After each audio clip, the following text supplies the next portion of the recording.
Saudara yang dikasih oleh Tuhan, saya mau bagi kesaksian sebentar bagi saudara yang dikasih. Pada tahun 2022, bulan 2, saudara yang dikasih Tuhan, saya diponis oleh dokter positif terkena kanker payudara yang ganas. Itu bulan 2. Sewaktu saya dengar itu, saudara, saya ini manusia biasa, bukan malaikat. Sekalipun saya bergaul dengan firman Tuhan, bergaul dengan Allah. Sewaktu ponis dokter itu mengatakan, ibu, namboru katanya karena dia marga simar mata.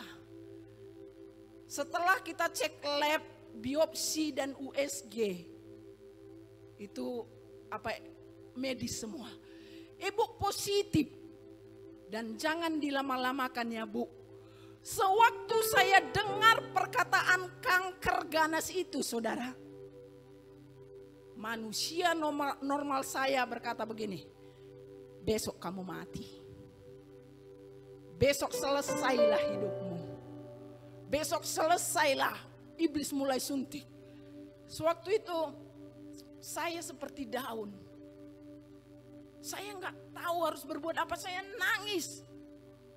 Kok bisa? Kok bisa? Namun satu hal saudara yang dikasih Tuhan, sewaktu mengalami daun itu, sewaktu mengalami aduh sepertinya sudah gak ada lagi harapan, saya berpikir begini, kok bisa ya? Anak-anakku masih kecil Tuhan. Aku sepertinya belum siap lah Tuhan. Aku tahu mati dan hidup di tangan Tuhan. Tapi Bapak, masa anak-anakku kehilangan ibu masih sangat kecil gitu. Jadi saya nangis. Saudara dikasih oleh Tuhan. Saya nangis gak ada jalan keluarnya, gak ada penyelesaian. Namun satu hal yang membuat saya kuat. Saudara dikasih Tuhan. Ini suami saya. Bapak anak-anak saya dia katakan begini. Mak, jangan takut. Ada Tuhan. Ada Tuhan. Ada dokter, ada obat. Ada Tuhan. Sewaktu ada perkataan ada Tuhan itu saudara, padahal tadi dalam titik terendah itu. Sewaktu saya dengar perkataan ada Tuhan, iman saya bangkit. Semangat saya bangkit.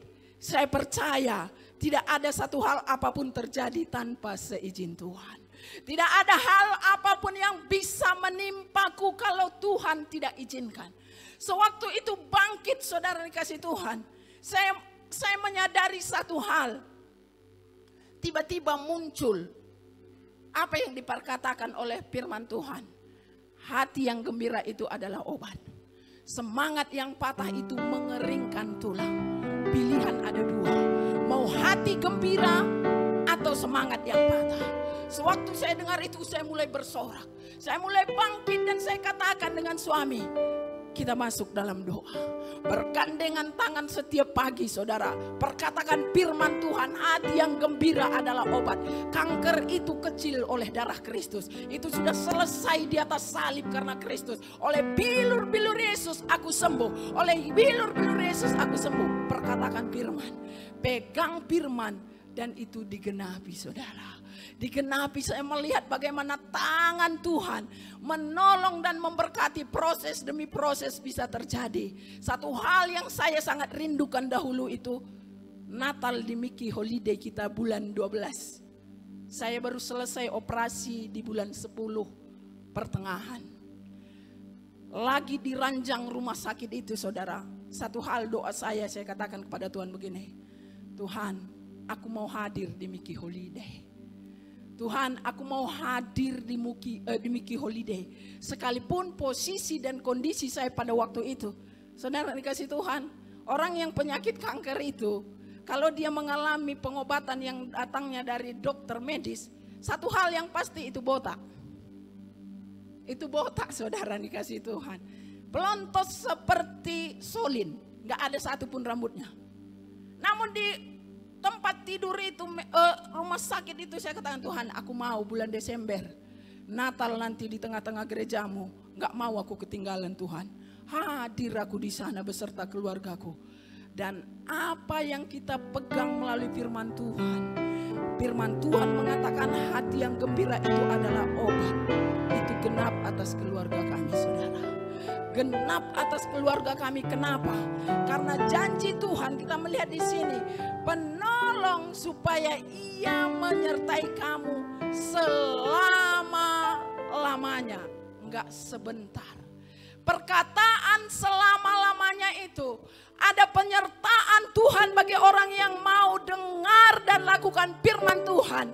Hari ini sampai selama-lamanya ada penyertaan Tuhan. Karena itu gak rugi taat kepada firman Tuhan.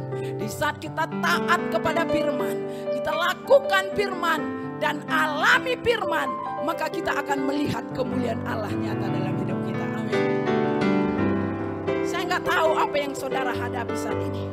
Saya gak tahu problema atau gunung besar apa yang ada di hadapan saudara. Mungkin sakit penyakit, mungkin perekonomian, mungkin hubungan satu dengan yang lain.